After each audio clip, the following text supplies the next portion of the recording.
Hello everybody and welcome to another expanded guide. My favorite expanded guide. Oh my god.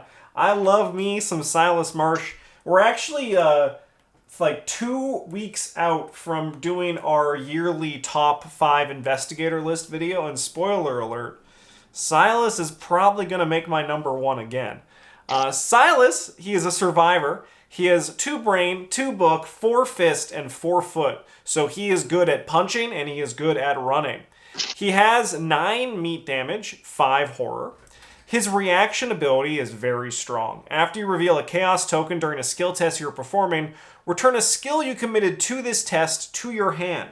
So if you fail a test and or in some cases like a take heart, you pass a test, you can return a card committed from that to that test back to your hand. This has a few cards where it kind of just like breaks the thing a little bit. It makes Silas's a little bit naughty, but that is a very strong ability that Silas can take advantage of. So you're going to be looking for skill cards. Silas is just kind of asking for them, so we're going to be paying extra close attention to the skill cards as we get to them on this one. And then Silas has his Elder Sign effect, which I think is one of the strongest in the game, up there in the echelon with Will Yorick and Parallel Schizo Tool. All have this very strong ability. +0, you may commit a skill card from your discard pile to this test. After this test ends, return that skill card to your hand instead of discarding it. If you have like a resourceful in your discard pile, it just becomes the grossest thing in the world. You get back your lucky and your resourceful then comes back into your hand and you can use your resourceful again. It feels great. Even though Yorick's is like very similar, for some reason Silas's just hits different. When you get an Elder Sign with Silas, you're like, okay, I'm going to the fucking moon, and it feels great. Silas's deck building is Survivor 0 to 5, Neutral 0 to 5, Innate Skills 0 to 2.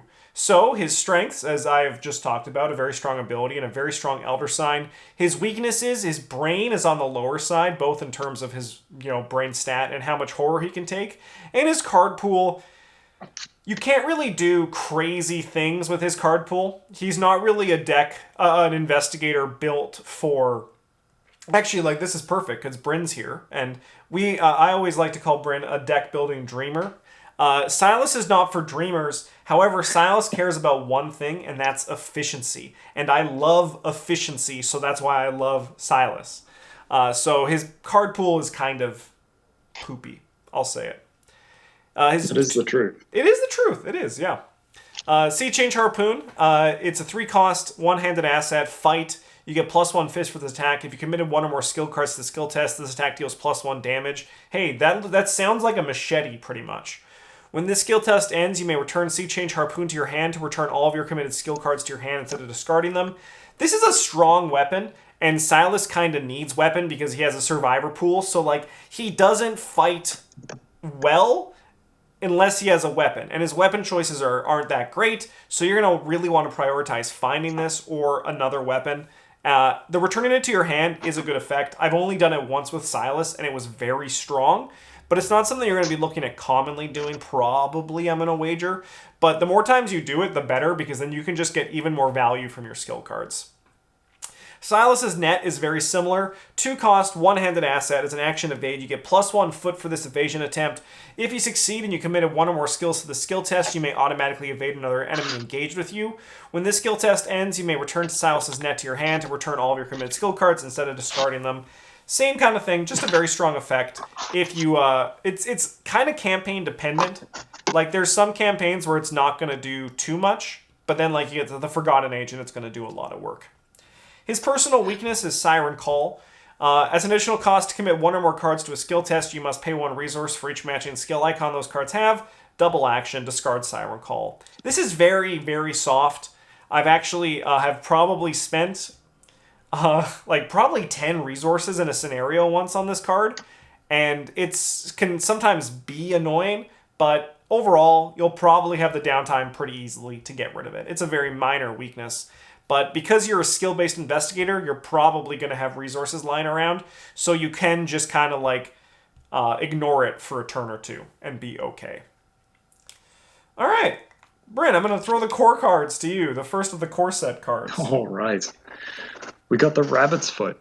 This one just draws us a card every time that we fail a skill test. This is important because Silas's economy is not going to be measured so much in how many resources you can generate, but much more in the number of cards that you have in your hand because, skill cards. It's what he does. So more cards, more better. Plus, you're also probably going to be failing a test like roundabout once a turn during the Mythos phase. Yeah. When the game gets to ask you to test your brain or your foot. We got lucky. This card's just one of the best level 0 red cards in the game. Yeah. It's part of the Staples video. It'll be linked below. We got Survival Instinct. This is like Silas's net, but different.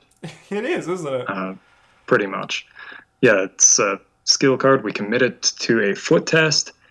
If the skill test is successful during an evasion attempt, the evading investigator may immediately disengage from each other enemy engaged with him or her and may move to a connecting location. So one interesting thing you can do with this is commit it to somebody else's evasion test when there's a bunch of enemies at your location and just have them leave all the enemies for you to deal with. Instead of trying to engage them or risking hitting your teammate. We got the baseball bat. It's a weapon. It's red. It's not incredible because sometimes it just breaks. Yeah. But you do get +2 punch, which is pretty huge for a level 0 weapon. And it also only costs 2. It's cheap. Yeah, it's got a lot going for it. Although if you break it, that sucks. But what can you do? Yeah. We got the emergency cash. I know I said that Silas doesn't really need money so much, but sometimes you do to play things like your baseball bat. Because maybe you just broke one. Yeah. Got Guts, Overpower, and Manual Decks. These all just make you better at a thing. Guts, sure, you might only have 2 brain, but many of the cards that ask you to test brain will then check how much you failed by. Yeah. So this helps protect you even then. Yes. The other ones just make him better at the things he's good at. Yeah. So one thing we're going to bring up a lot in this video is, can you abuse this skill with Silas's ability? The best way to know about this is if cards like Guts and even the Survival Instinct, if there's the text on this, if this test is successful, draw 1 card. That means that by the time you pull the token out and you pull the card back into your hand, it's not going to see if the test is successful. Which means that if you pull back Overpowered to your hand, it's not going to still draw a card even if you pass the test. There are going to be some exceptions that I'll be sure to point out once we get to those cards further down into this. However, Guts and Overpower and Manual Decks, you cannot abuse with Silas's ability in the way that you can with some other cards coming up. Some more core cards here. We have Unexpected Courage, which is another staple skill. This one is one that I'm going to always play in Silas, because once it's in your discard pile, basically with Silas, you always want to have a good skill in your discard pile. And while Unexpected Courage isn't a fantastic skill, something like Quick Thinking or Resourceful definitely are really good. However, Wild Icons are great because if you draw your Elder Sign during the Mythos phase, you want to be able to pull something back. And Unexpected Courage is a great target for that. Close Call here. Fast. Play after a non-weakness, non-elite enemy or location is evaded. Shuffle that enemy into the encounter deck. This is like a kill spell that Silas can use his foot to just instantly kill an enemy. One thing you could do with Silas, that I've not done yet, but actually could be kind of fun, is play more of a kill spell style, where instead of just relying only on weapons, you try to use other tricks at your disposal, and this can be one of those tricks. Upgraded Lucky. What Bryn said about the first one is just true here. It's just even better than it was before. Will to Survive, 4 cost, 3 experience. You only play only during your turn. Until the end of your turn, do not reveal chaos tokens for any skill tests you perform.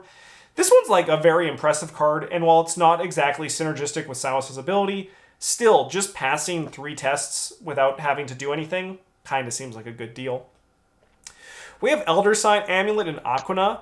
These both fill a very similar spot, and one thing that's going to come up again in this video, which is that you have 5 brain, and you just have to be aware of the fact that your brain can run out and you can die. So if you have a smaller collection, you might need to look at things like this, like Elder Sign Amulet or Aquina, to take advantage of it. There are some really good Survivor allies that we're going to get to that don't really impress like Aquina does. But the thing about the Survivor allies is that, like, apart from like the broken one, they're all just kind of good. They're just kind of good allies, and Silas can really legitimately work with any of them. Though the Peter is definitely the best, but Aquina, there's still a place for her in a Silas deck. All right, Bryn, on to Dunwich. We got the Fire Axe. This one is not a particularly efficient weapon, though it does only cost 1 to play. We get to fight. If you have no resources in your resource pool, it deals +1 damage, and as a lightning bolt during an attack, you can spend a resource for a +2 punch during the skill test. So again, like, kind of just plays into the Silas doesn't really need his money for other things, and this is a way for him to do extra damage on his combat tests, because we only get to play red assets and neutral assets, so it doesn't really give us a whole lot of options. This one's fairly solid, it only takes up 1 hand slot, and it doesn't break. We got Pete Sylvester. He's just good. Just good. Just good. Yeah. Got the Smoking Pipe. This card is mostly good here for the same reason that Peter Sylvester or Aquina is good here. As a lightning bolt, you get to spend 1 of its supplies to take 1 damage and heal a horror. You got a lot more red than you do blue. You don't want to die because you ran out of blue. Yeah. And you can spare some red for some blue. Yeah, you can probably afford to trade off some of your red to get a little more blue. This type of card is also kind of handy with allies, where the ally can soak the damage for you, and then you get to heal the damage off of you. Yeah. It's kind of cool. Good Defiance. This is the first one. No, the first one of the off-color innate skills, I think. I think so too. Whatever. We're gonna pretend it is. So what this one does is it commits for a wild, and before revealing the Chaos tokens, you get to pick one of the not autofail symbols. You ignore the effects of that token if you reveal it during that test. This card is kind of neat with Silas because you can play it, name a token, like maybe the squid is really bad in the scenario you're playing, so you use it, name that, reveal a token other than the squid, and just put it back in your hand. Yep. Because it doesn't, like, it's all good, right? And you just get to try again. And this is the first one too, where you can use Silas's ability to kind of cheat with this card a bit. So when you pull back to your hand, because it creates a lasting effect, even if you say squid, you can pull it back into your hand and be like, and you hit the squid and you can be like, absolutely nailed it, but I don't even need this anymore. Still no squids. Yeah. We got Inquiring Mind. This one just commits for 3 wilds, but only if there's a clue on your location. Sure, it's not as great as you get to the end of a scenario, but 3 wilds is a lot. Yeah. It makes you good at anything. One time. We got Quick Thinking. This one commits for a wild, and if the skill test is successful by 2 or more, you may immediately take an action as if it were your turn. So ignoring the as if it were your turn, just getting to take an extra action for playing the game is pretty good. And Silas can pull it back to his hand if he won't succeed the test by 2 or more. Yeah. Try again. The other part of this, as though it were your turn, you can do some kind of silly things with that. By committing it to other players' skill test, and then playing an action during their turn when you're not supposed to be able to. Doing something with that. We got Dark Horse. Silas doesn't need money. You know what Silas could use, though? +1 to all his numbers. Hell yeah. That'd be pretty alright. Then he gets to be 3s and 5s. Not a bad place to live. We got Upgraded Pete. Literally everything about level 0 Pete, but also this one and better. So, yeah. Yeah, pretty much. Yeah. It's kind of gross. It's kind of gross. He's kind of gross. This is when I was talking earlier about the broken one, this is the broken one. And it's crazy. He's been in the game for like so long. He has been in the game for so long. Yeah. Yeah. Keeping on going with Dunwich, we got the Flare. This is an exile card. So you fight, +3 fist, +2 damage, exile flares, or you can search the top 9 cards of any investigator's deck for an ally asset and put it to play under your control, then exile flare and shuffle the searched deck. So if you want a Dr. Milan Christopher, you can maybe steal one from your opponents. Wow. Alternatively, this is just like a really good kill spell. And this goes back to the kill spell style that I was talking about earlier. Relic Hunter and Charisma, 2 staples. We talk about those in the neutral video, which you can find down in the description. Scrapper, you get +1 fist or +1 foot at the cost of 1 resource. It's a permanent. Hey, what are Silas's big numbers? Fist and foot? Oh my god, that's just a synergy waiting to happen. Next up here, we got a level 2 Opportunist. Much better than the level 0 Opportunist. I remember on the Patreon, I did a video where I was rewatching our old, our initial reviews of the core set. And I loved seeing how hard you went at Opportunist 0. You were like, this card's bad, don't play it. And it's true, it's not great. The level 2 version is pretty nice. Succeeding by 2 is a lot better than succeeding by 3. And this is also really nice with Silas because if you fail, you can just pull it back to your hand.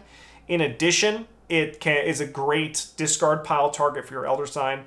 Just a really strong, really nice card that you can use with Silas Marsh. It actually finds a home, I think it's found a home in pretty much every one of my Silas decks. It's just, because as what Bryn was saying earlier, with Silas, it's not so much about your resources, it's about your cards. And if you can make sure you don't run out of cards, you're going to make sure you don't run out of win. You're just going to keep going. Yeah, Opportunist 2 is also like really good with his signature assets. Yes, very good with because you can just use it to make sure you always have a skill committed. Yeah, and then it also does that thing that we talk about too, where both the Opportunist and the item also now give you +2, which is the 2 you need to succeed by for getting you ready for that. It's very good there. We have the upgraded Survival Instinct, which honestly I did not know this card existed. Travis, he's bamboozled us again. Double foot. If this test is successful during an evasion attempt, the evading enemy may immediately evade each other enemy, engage with him or her, and may move to a connecting location. Alright, so I'm awful at noticing the patterns, even though Bryn just talked about this card. This goes 1 more foot, and what else does it do? It evades each other enemy? Yes, it evades the other enemies. That's the other one just disengages you. Yeah, that's a good upgrade. That's a really good upgrade. That's actually a nice card. Look at me, learning something new. But I usually don't play the evade style, but if you're especially this would do gangbusters in the Forgotten Age. It would do really good there. Yeah, you get to play with this and the net. Just pay 2 every turn. It's a 2-costed turkey. Yeah. Oh my god, yeah. Hell yeah. And you just keep setting it up. You're like, all right, someone play a stand together. I'm ready to keep Yig down. You just even evade the weakest one. Yeah, that seems good. Stroke of Love. Stroke of Luck, not Stroke of Love. That's for PBG After Dark. This is a 2 experience skill. Commit only to a skill test you're performing. Commits for a wild. After revealing chaos tokens for this test, you may choose to exile Stroke of Luck. If you do, this test is automatically successful unless an autofail was revealed. This is like a bad impression of a Eucatastrophe, but that's still a pretty alright impression to have. We have Moment of Respite. This is a 3-cost, 3 experience. Play only if there are no enemies at your location. Heal 3 horror and draw a card. Hey, do you know what's better than running out of blue? Not running out of blue. Alright, Bryn. No, just kidding. We're in try again. So this one, I'll quickly take this one. This is a 2-cost, 3 experience asset. After a skill test is failed, if a skill card you own is committed to that test, exhaust, try again. Return that skill card to your hand. You're not looking here's the secret to this game. You're not really looking to fail your skill tests. And Silas kind of has this built into his effect. However, if you want more effects like this, this is a good way to ensure that. But it's not something that's going to be looking to triggering a bunch, but Silas is going to run out of experience really quick. And if you want this effect, if you want more of it, that's where you can go. All right, now we're in Carcosa, Bryn. We got Resourceful. This card's also just really good. Very strong level 0 card. See the video below. We got the Cherished Keepsake. 0 money, and it buys you 2 more blue. You know? Being a 9/7 is a lot more comfortable than being a 9/5. We got Say Your Prayers. This is actually kind of the same thing as Cherished Keepsake, where like you run out of blue, and a lot of the time you run out of blue by failing brain tests. And this makes you run 1 at 6. It's a pretty good number. So, yeah, it's pretty alright. I think this might be the best one for Silas, but we've got the other 3 here as well. Yeah. They can just make you pass one of their appropriate tests, because if you're 4 higher than your printed number and it doesn't work, something has gone very badly for you. And if it does go really badly, you can just pull it back to your hand. Yeah, you can just pick it up and try again. Yeah. Plus, the 3 or less sanity is not such a huge deal here, because you only get to start with 5. Yeah. So it's not actually that difficult to get down to 3 remaining. We got Madame Labranche. She is just kind of efficient at just about everything here. She's a 2-costed ally. She soaks for 2 and 2. As a lightning bolt, if you have no cards in your hand, you can exhaust her to draw a card. That's good. Or as a lightning bolt, if you have no resources, you can exhaust her to gain a resource. Again, that's also like pretty good. Which one of them is better in Silas? Depends how you built your deck. Yeah. Really. Yeah, it really just depends on the situation. Yeah. And at her worst, she's 2 for a 2/2 soak, which is far from the worst thing you could ever play. We got Waylay. It's a 3-costed event. You choose an exhausted, non-elite enemy at your location and test foot X, where X is that enemy's evade value. If you succeed, defeat that enemy. Sometimes you just get to kill something like a conglomeration of spheres without having to try to slog through its 6 hit point. Yeah, total. those things love eating your harpoon. Like, this card also gets Stupid Milkshake Cultist. I don't remember what he's called. But when you fight him, he gets a doom on him, and he gets tougher to fight for the amount of doom on him. Brotherhood Cultist. This just kills him. Yeah. He doesn't even get the doom on him. There's also an enemy in this Forgotten Age that has victory, and it's not it's not elite. It's not elite. Yeah. Yeah. It's when you're gonna want this, you will probably know. Yeah. Yeah. Here, Bryn, there's only 3 cards left in Carcosa. Why don't you take this, and then I'll take Forgotten Age. All right. We got a Test of Will. This one is an exile card that is fast. Play when an investigator at your location draws a non-weakness treachery card. You just cancel its revelation effect. Exile a Test of Will. Good way to protect your low blue number. You don't have a very good brain score either, so sometimes this is just in your deck to cancel things like Frozen in Fear. Because those can be a pain to get rid of. We got True Survivor. This card is kind of nuts. For 3 resources, you get to return 3 innate skills from your discard pile to your hand, which on its own would be pretty okay. Like 3 draw 3 cards, but you get to pick what they are. However, in red, we also have an innate skill that if the test it's committed to is successful, you get to return a red card from your discard pile to your hand, like True Survivor, and do it all again. Yeah. Always have skills, never not have skills. It'll be great, I promise. Yeah, he's not the most broken user of True Survivor, but he's probably number 2. He's good. Yeah. But Stella Clark, he is not. Yeah. And we got the Key of Ease. Key of Ease is just really, really strong. For 2 reasons here. One, it soaks a bunch of blue damage, and you don't have very much blue damage. 2, what if all your numbers were jacked? Oh my god. Yeah, there's That'd 3 be pretty horror on cool, this. right? Yeah. 5, 5, 7, 7. Holy crap. That would be a pretty alright place to live. Yep. All right, let's go into the jungle here with the Forgotten Age. First one here is we got improvised weapon, and there's also impromptu barrier here. They follow a very similar kind of card space. You may play them from your discard pile, and if you do, you shuffle it into your deck after resolving its effect. Improvised weapon is fight. You get the attack enemy gets -1 fight for this attack. If you played it from your discard pile, it deals +1 damage. And the impromptu barrier is the chosen enemy gets -1 evade. If you played it from your discard, you may evade an additional enemy at the same location with an evade value X or lower, where X is the amount you succeeded by. While these cards aren't particularly exciting or impressive, you can potentially do some really nice things with it. And the good thing about Silas is that, once again, you can kind of like load in resources and then react to the skill token that you draw. This is like the big thing about Silas. I never said it was like his big strength, but the fact that you can play so reactive to stuff that happens after you see the the token you draw is what makes Silas really powerful, because you can do big things and pull a little bit back if you fail, which is really nice.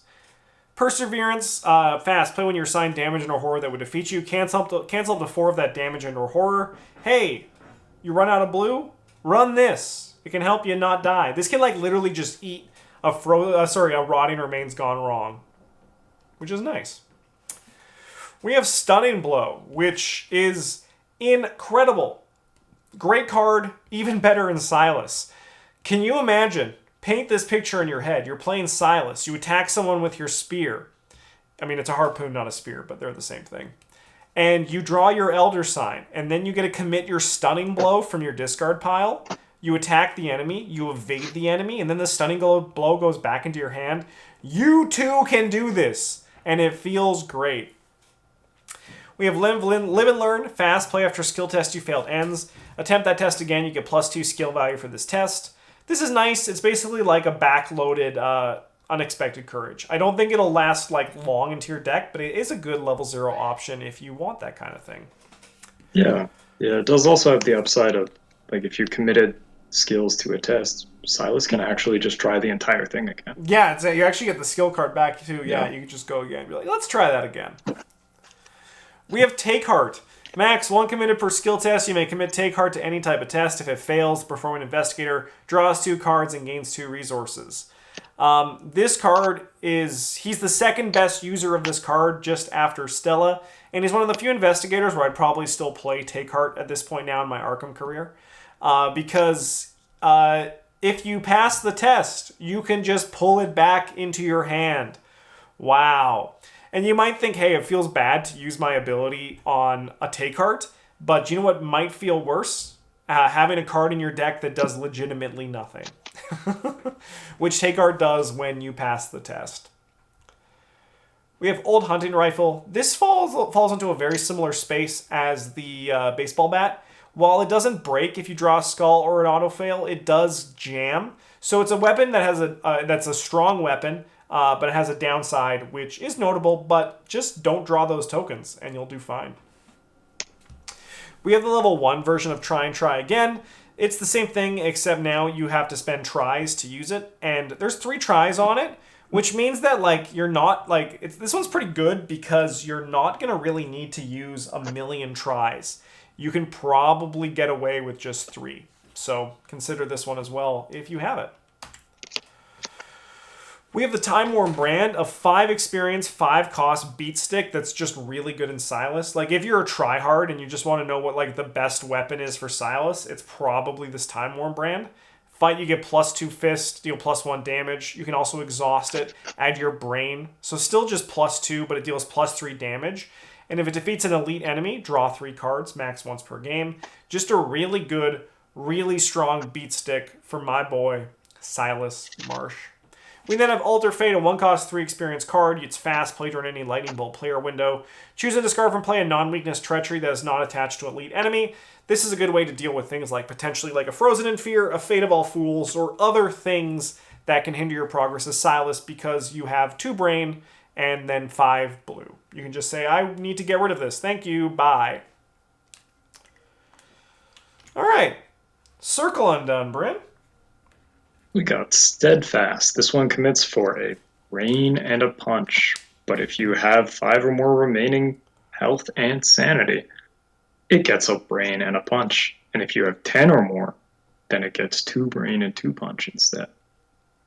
It just commits for a lot of symbols for things that you probably want to be doing, like not dying to rotting remains. Can confirm it's not a whole lot of fun. This will help stop that. And sometimes you gotta punch a guy and he's way bigger than you. Secondly, you have 14 health. Yeah. All told. So you're probably gonna have 5 or more at least, making this into a strange unexpected courage, a slightly worse unexpected courage, but sometimes it is a better one. We got the track shoes, in case you really want to run fast.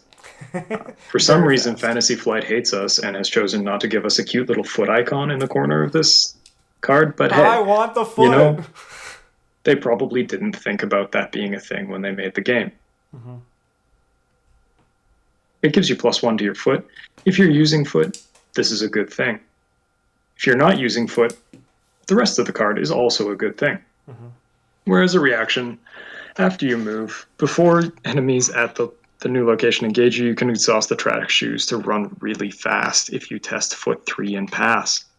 If you fail, literally nothing happens to you. So, you know, why not try to run fast? The long answer is because sometimes the symbol tokens in the bag really suck and you don't want to hit them. But Yes, we're not going to get into that.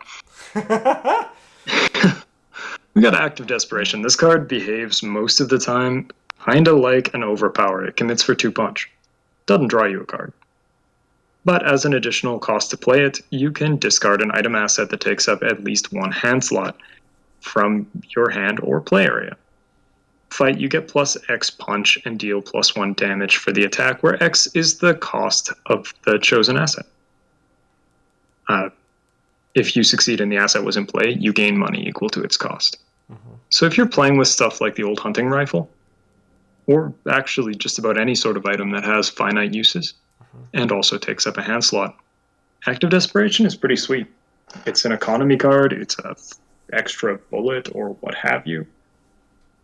And if it's neither of those things, it's an Overpower.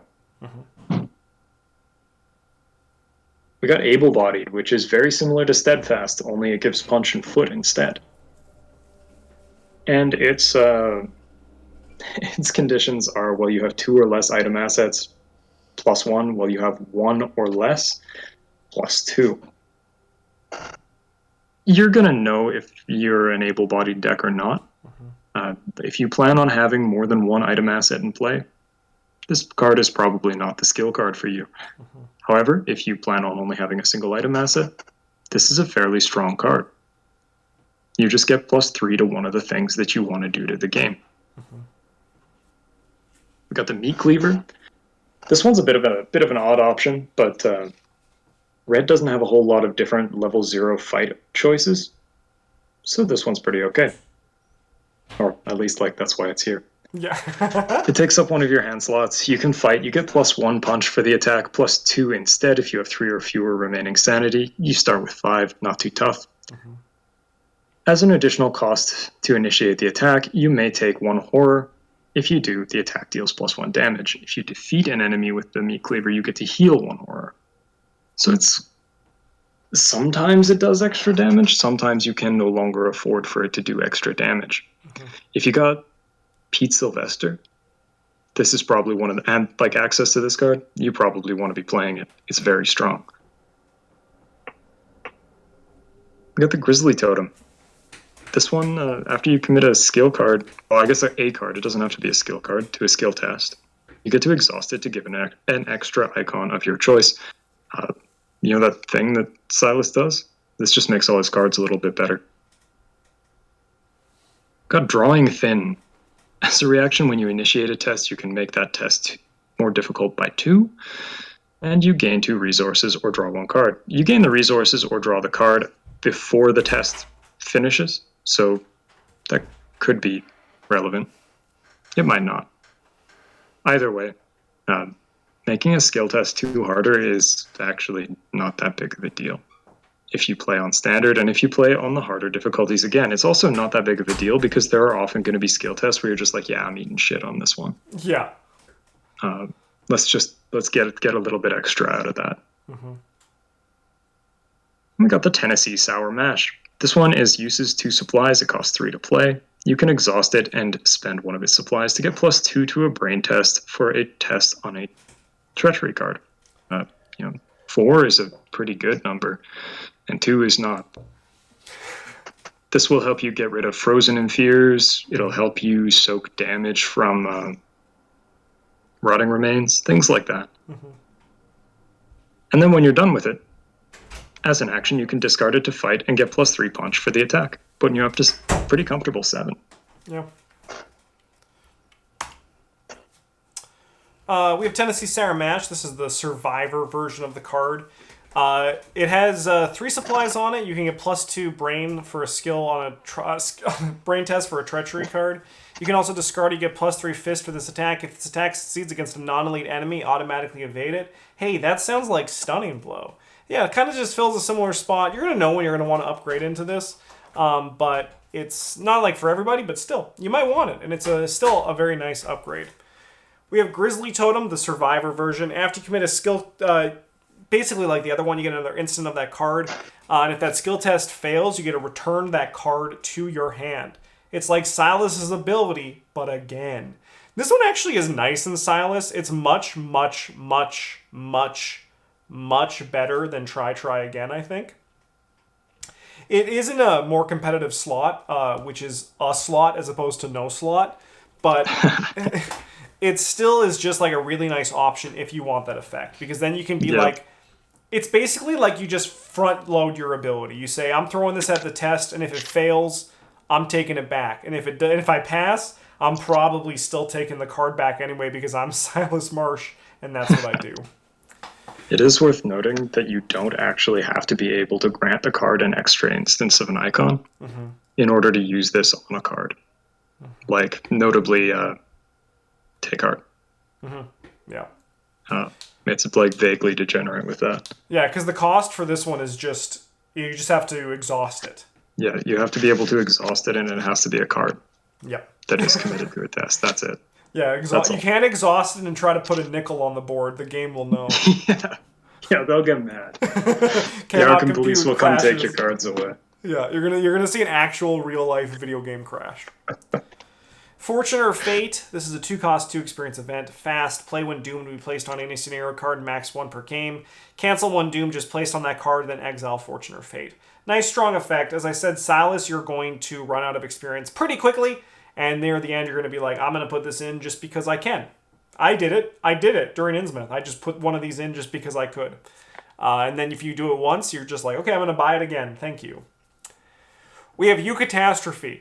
This card is Silas actually, a survivor actually broke a card. And Silas broke Eucatastrophe. And it got tabooed to remove itself from the game. But the untabooed version is 2-cost 3 experience event. Fast. Play when you reveal a chaos token that will reduce your skill value to 0 during a skill test, including the autofail token. Cancel that token and treat it as an Elder Sign token instead. Remember what I said about Silas's Elder Sign ability being really good? Yeah. So you can pull back the Resourceful to your hand. You can use that Resourceful to pull back Eucatastrophe. Or alternatively, if you already have a resource, you can do gross things. If you're a Silas fan, you got to try it at least once, because it's degenerate and gross. And I'm glad it's gone, because even just a Eucatastrophe that removes itself is still a very strong card.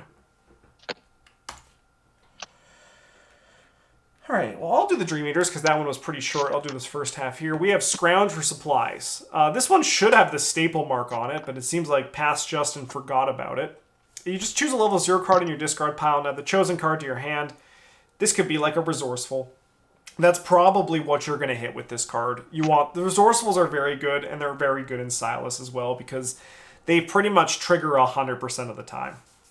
With that note, actually, like when you're playing Silas, one thing, I've played Silas a bunch. One thing you're going to want to do is, like, if you miss on your first Resourceful, keep that Resourceful back until your next turn. like if you pull it back. There's no need to risk it, because if you have the security, you might as well just then do other things and then use your resourceful next time, because your odds are it's going to be on a fist or a foot test and you can just pass it then. We have Jessica Hyde. She is the punching version of Pete Sylvester. She gets +1 fist, enters with 2 damage on her. After your turn ends, you heal 1 damage from her. She's just another very strong ally, and she's good in Silas. Not as good as Pete, but still good. We have Brute Force and Expeditious Retreat. These are both very strong skill cards, and should be the surprise of no one, Silas is good with a skill card. Oh my god, what? When it's committed during Say it ain't so. Who saw it coming? Well, it's committed to in a basic fight action. It gets +2 symbols, so it's going to be 3 fist. And this test gains, if this test is successful by 2 or more, this attack deals +2 damage.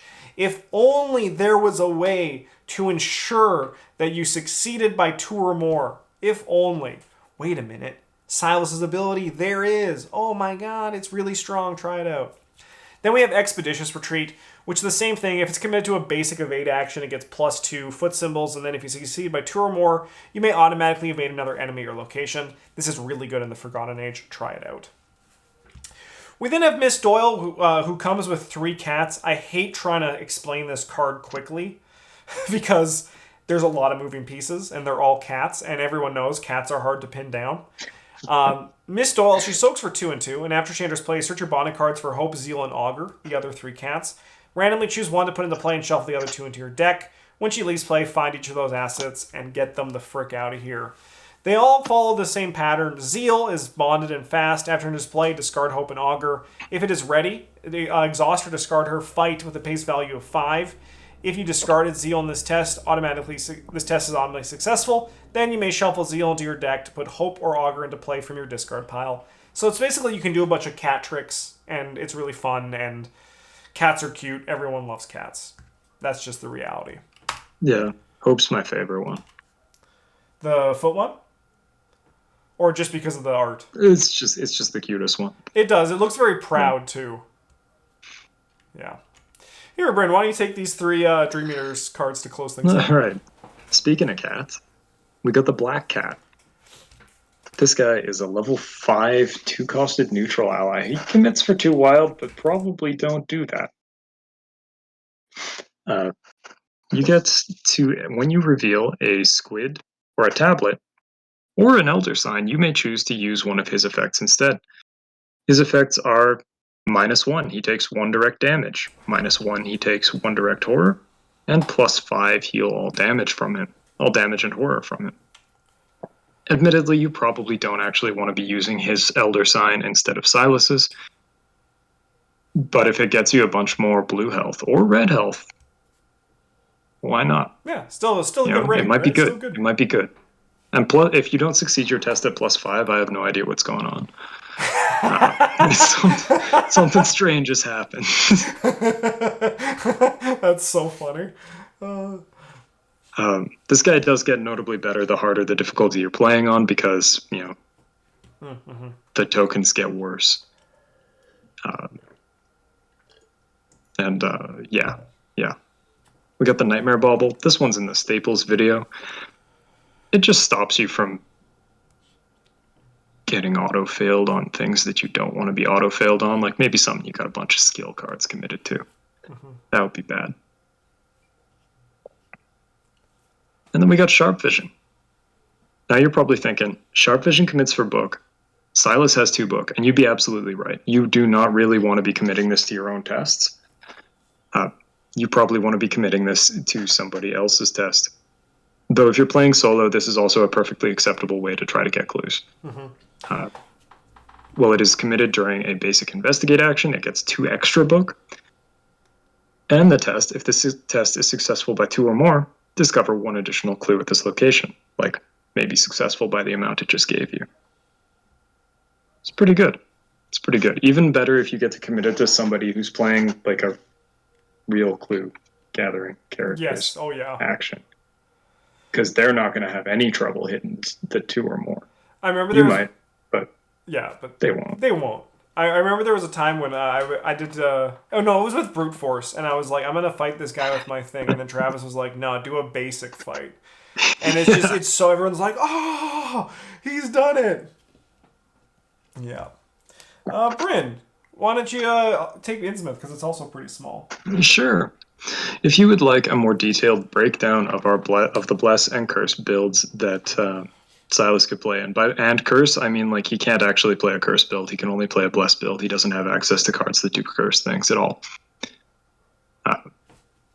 We got a video about those types of decks. It's going to be linked below. The other stuff we've got up here is the Mariner's Compass. This card is Fire Axe, but for investigating. You, as an action, you exhaust it and investigate. And if you have no resources, you discover an additional clue at the location. And as a lightning bolt, you can spend money to get +1 book to the skill test, up to 3 times. It does get you up to 5, which if you're playing a low player count, might be an important thing that you need to be able to do. But it's a very strong card. We got the butterfly effect. This one's real cute. It's a 0-costed event. Fast. Play when a chaos token with a symbol is revealed during a skill test at your location before resolving its effects.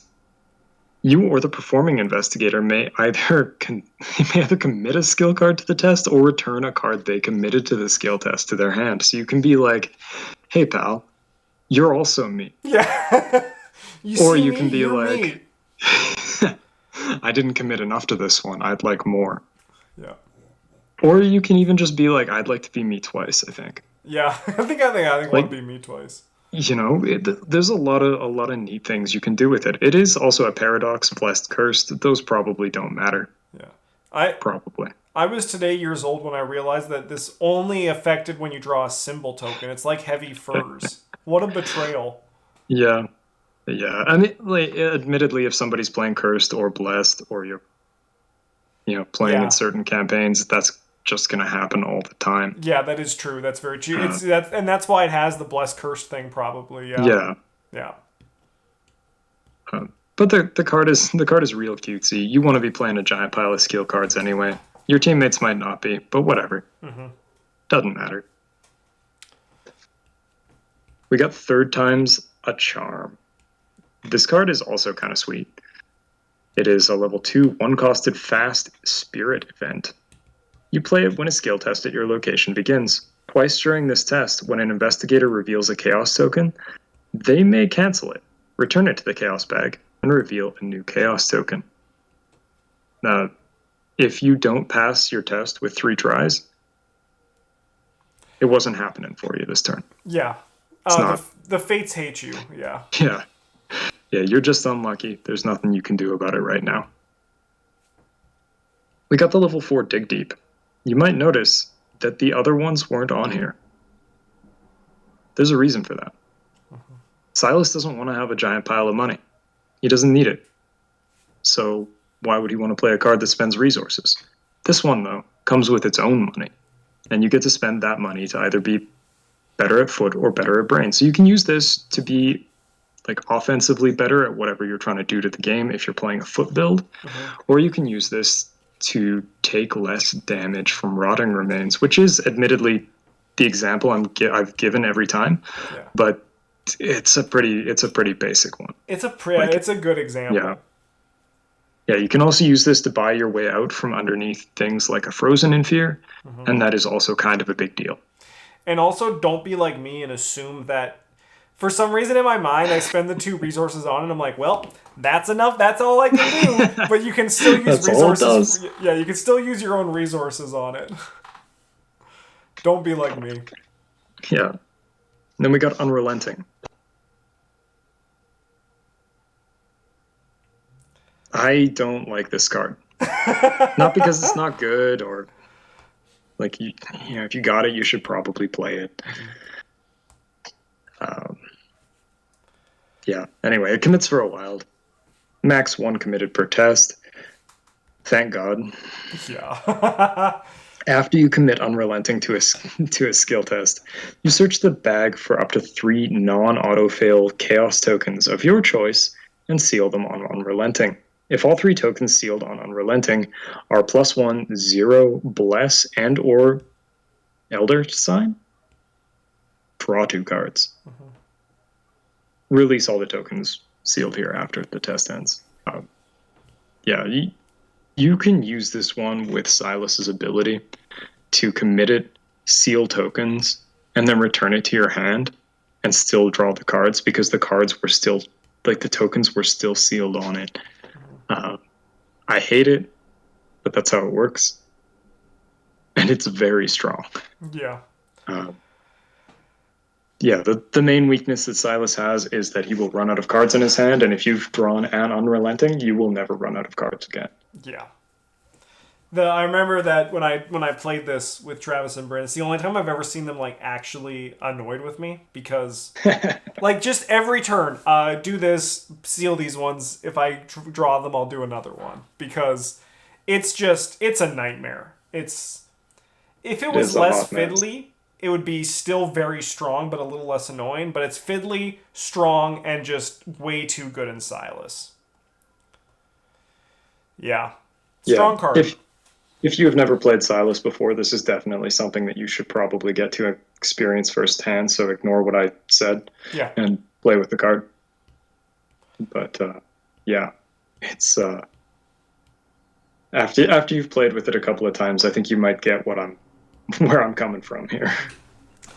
I was just thinking, too, that when we made that investigators and cards that can be good for versatile with them, I don't know if we said Dream Enhancing Serum with Silas, but oh my god, Dream Enhancing Serum with Silas would be fucking gross. Oh, that would be kind of neat. Alright, on to Edge of the Earth. Everyone's favorite place. Man, it's crazy that they're probably going to announce a new cycle soon, and we still have like 20 more investigators to go through. Just for reference, for people who are wondering, the new cycle, whenever it comes, are not going to be added to these expanded guides. They're long enough as they are. We're going to have another format to how we deal with those, because these are already plenty long. Alright. Jury Rig, a zero-cost asset, attached to an item asset controlled by an investigator at your location. As a lightning bolt during a skill test on attached asset. Spend 1 durability, you get +2 skill value for this test. This is a cool card. It's a strong card. I think it's a great level 0 card. It will get outclassed, but that's fine. Like, your level 0 deck should have cards that you eventually upgrade out of, and I think Jury Rig can be really good. You can put it on your harpoon, you can put it on your net, you can put it on your alcohol. Like, it's just, you can just hammer nails into anything. Yeah, you can hammer nails into your track shoes. Yeah, and then you're just like, ow, ow, ow, but you're like running really fast. Yeah. Yeah, I think this one's really good if you're playing a lower player count Silas or a solo Silas, because you can put it on something like a Mariner's Compass or a flashlight. Oh, yeah. Yeah, you get +4 on a flashlight. Yeah. Holy cow. And that's pretty good. Hit me. Fast. Play after review your real chaos token. Reveal an additional chaos token, switching it. It's -1 to a +1. If that token is a skull token, you automatically fail. What do you get when you mix Survivor and Rogue together? A bad lucky, but it's still fine. Like, it's still just a good card. I have a memory for it where I was playing Jenny, and I drew the skull, which turned that Rotting Remains into a kill for me, but it's still just a good card. You should try it out. Talisman of Protection. This is another card I really like. It's fast. Play under control of any investigator location. When you are assigned damage and or horror that would defeat you, discard Talisman of Protection, cancel up to 2 damage and or horror. We haven't talked about Silas's low brain in a while, but it's still like a problem, and this can be a way if you don't have other options to solve that problem in a slot that is absolutely not at all competitive for Silas Marsh. Yeah. We haven't talked about it in a while, but it hasn't changed. Yeah, it's still the same. It's still bad. We have Dauntless Spirit. This one, I think this actually is a good card in Silas. So it turns either your brain or your fist into 6. This is probably good for your brain icon.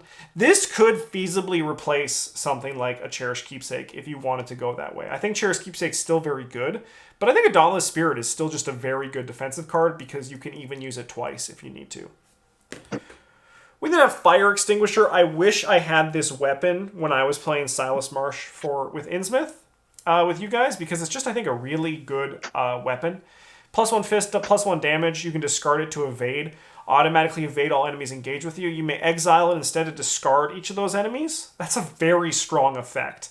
It might feel bad to lose 3 experience and have to rebuy it, but it's still, you're a freaking survivor, man. What are you spending your experience on? Like another fire extinguisher because you just exiled one.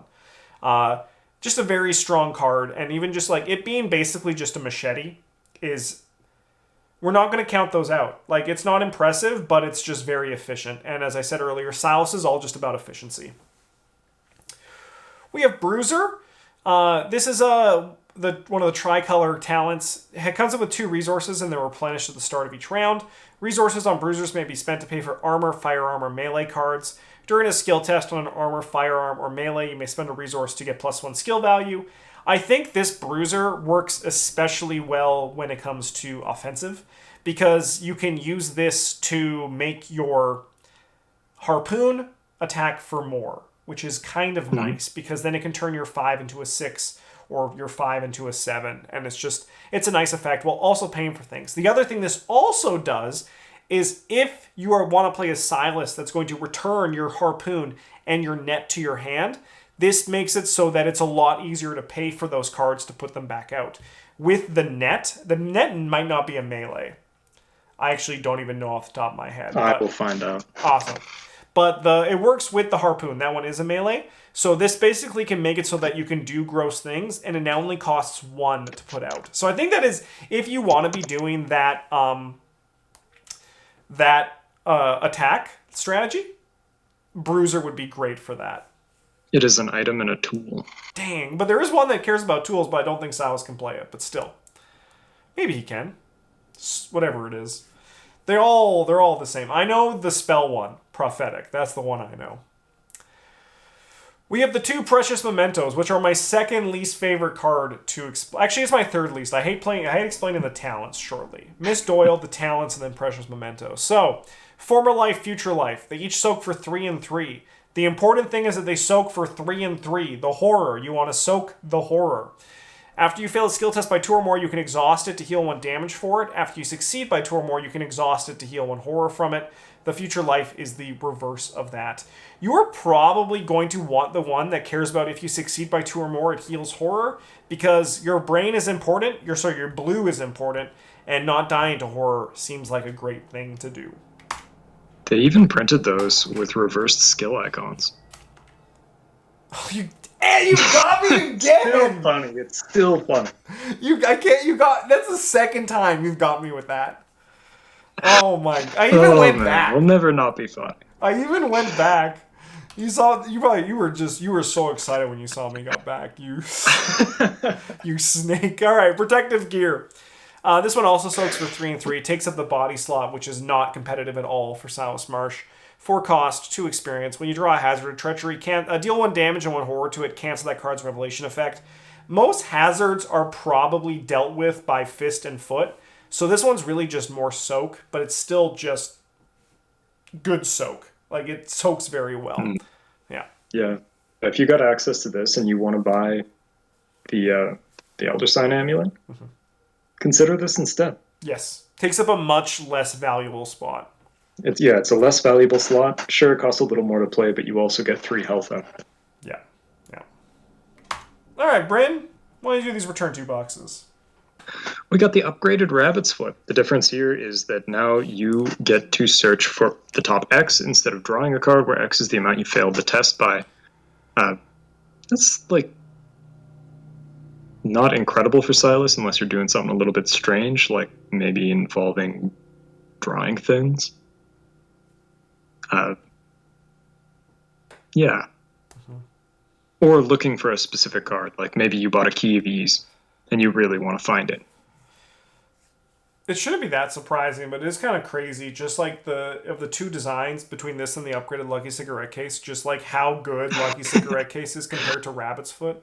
It's a lot easier to succeed a test by an absurd number than it is to fail one by an absurd number. This goes back to the point, though, that Stella Clark uses Rabbit's Foot very well, but we're not Stella Clark here. Yeah. No, I mean, anyone who wants to play Drawing Thin, this card is also probably very good in their deck. Yeah. As opposed to the other one, which is still strong. We got the upgraded oops. So unlike level 0 oops, this one is not necessarily named after what you say after including the card in your deck.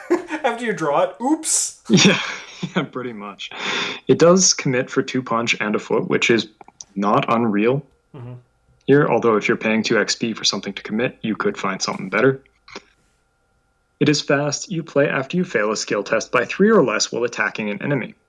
You deal this attack's damage to any enemy at your location, which could even be the one you attacked in the first place. So it's like a weird lucky. If the attached enemy is engaged to another investigator, this attack deals no damage to that investigator, which is kind of the huge thing about the level 0 version, is that if you have multiple enemies all at one place, odds are good that one of them is not engaged with, at least one of them is not engaged with you. And the other one still causes the damage to happen to the investigator who had the enemy, unless said investigator was also you. But this one, just being able to hit the same enemy that you attacked, like, again, it's not a bad place to be. And I think, too, with Silas, it's also notably good, too, because Silas likes this play style of being swarmed with enemies. He's like, the more the merrier. Yeah, you could definitely be playing like a more evade-heavy deck and find yourself engaged with several enemies. Got the level 1 Alter Fate. This one's not as powerful as the level 3. But if you're playing something like an Exile Silas deck, the XP cost will matter. The difference here is that it costs 3 instead of 1, and it is not fast, and you cannot play it during any Lightning Bolt window. Yeah. Otherwise, it is the same card. We got the upgraded backpack.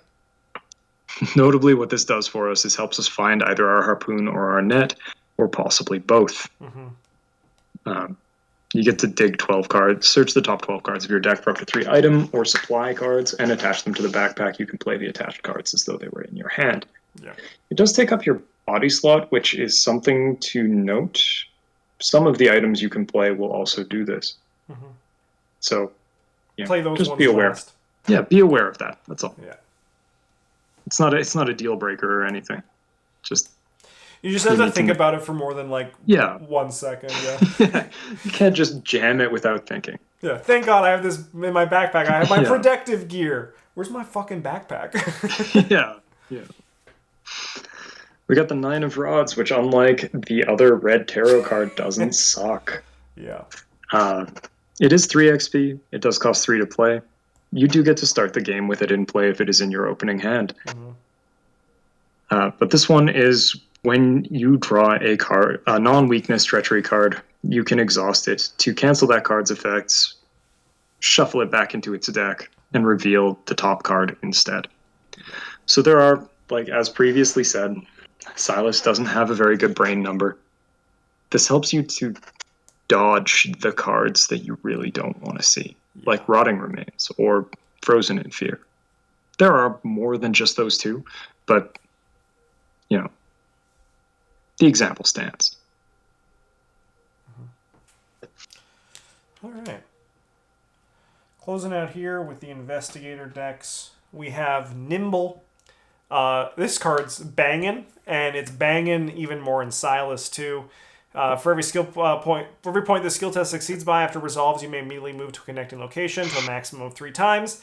Silas likes evading, so this one's very valuable with him, and it's a very good card, and I highly recommend trying it out. Yeah. This one also is really sweet when you hit it off the Elder Sign, and you can just turn that into a move action. Oh man, yeah, Nimble is like a bargain basement elusive. Yep. Still nuts. Still nuts. But yeah. We have the upgraded manual dexterity and guts. They're both innate. They both give 3 symbols, and the guts is actually noticeable now because you get to 5. And 5's actually a good number for brain tests. You're probably still only going to draw 1 card from it, but if you somehow still can pass without it and you can just pull it back and make sure you get out of it, that's really nice. The manual dex is also nice because if you have a smaller collection, it allows you to replace your cards. And if you don't have Unrelenting, you're probably going to feel it a bit more, but with Unrelenting, it becomes almost unstoppable. It's But like still, manual decks is good because of that if you do not have Unrelenting. We have the two 18 Derringers. As I said earlier, you're going to want to get weapons in Silas, and like a beggars can't be choosers comes with some with Silas right now in the collection. And the 18 Derringer is still just a good weapon to check it out. There should be a little sticker on here that says check it out in our weapon video, but you can find that down in the description down below. Unexpected Courage. The new one, the upgraded one is now if this test fails, return Unexpected Courage to your hand, which means that you can just like put it into a test and like get it back 100% of the time if you haven't used your ability yet, which is a pretty good rate. So like if you fail, you can be like, no, I'll take it back. If you pass, you'll be like, I still want this. It's just a nice card. It's not going to be a priority upgrade, but I'm a broken record, but you're a survivor. You're going to run out of stuff to spend your experience on, and you can just buy an upgrade on Unexpected Courage. Yeah, if you are playing Circle Undone, this is probably a priority upgrade. Yeah. You will notice that right away. We have level 3 Lucky, which is quietly like one of the strongest cards in the game. This card's nuts. It's nuts. We talk about it more in the Stables video, but I was playing Silas and I played Lucky 3 5 times. And it made it so that I did not die on a Depths of Yoth where I started at 20 Fury. Like, it's just... You can do anything if you have Lucky 3 in your hand. Anything, and you'll pass. Yeah, not only can you do anything, anybody at your location can do anything. Yeah. It's nuts. We have Chainsaw. This is a really good weapon. Takes up both hand slots, but I mean, like, that's okay because it's really cool and really strong. You get +2 fist and deal +2 damage for this attack. If this attack fails, either place 1 supply on Chainsaw or deal 1 damage to the attacked enemy. This allows you to ensure that you always hit well on it in addition to all the other Silas tricks that he has. And while he cannot abuse it the way Yorick does, Silas could still use Active Desperations and Resourceful to recur this Chainsaw enough that you actually can get full, like, multiple value uses out of it. So try it out if you like the idea. We've hit the end. We got the example starter deck list. I suppose this is my job. Because, alright, so going through this deck list, you can see the weapons that Travis has included. 2 Derringers, 2 Meat Cleavers. The Meat Cleavers are accompanied by the Peter Sylvesters. The old Pete Cleaver, if you will. Pete Cleaver, as Bryn implied, a very good combo from earlier. We have 2 of the Grizzly Totems to take up our accessory slot and turn our skill cards or cards we commit to tests to be even better. We have 2 Tennessee Sour Mashes to protect us in the Mythos phase. While I play a more reckless Silas, who basically, I truly believe Silas can pass any test if you build your deck right. But the Tennessee Sour Mash is a good, like, easy button for that, so that's an excellent choice here by Travis. We have 2 Active Desperations. These are for most likely the Derringers. Once they are out of shots, you can throw the Derringer at somebody and get the money back from it and just deal some extra damage with that kill spell. We have the Luckies and the Scrounge for supplies for our 2 remaining events, just because they're both bomb-ass diggity. And then we go into our skills, which, as we talked about earlier, is the important part of Silas. 2 Overpowers, 2 Unexpected Courage for the neutrals, 2 Quick Thinkings because they're just really good and they're great cards to hit back with the Elder Sign, 2 Resourcefuls because they're pretty much a must-play in a Survivor deck, 2 Steadfasts. This is the one that cares about your total health and sanity. So Silas has 14, so this is really good. It's a very good defensive card too, putting you up to 5 brain quite commonly, especially when you have Pete Sylvester in play to make sure that he's soaking all the horror for you. 2 Survival Instincts. This is the one that can evade, so that can disengage from multiple enemies when you evade. And then 2 Take Hearts, which if you're playing this deck, I usually build all my Silas decks with 2 Take Hearts in the level 0, and those Take Hearts quickly become my Unrelentings, which are the priority upgrade for Silas if you really want to start being really consistent. Yeah. That is another expanded guide done. Next week, we're going to be talking about, in 2 weeks from now, we're going to be talking about Leo Anderson. Are you ready to hear about allies and how we're going to say repeatedly, this is an ally. Leo cares about allies. So we'll be back in 2 weeks to talk about that. In the meantime, have a good one. Thank you so much for watching. And as always, GG's.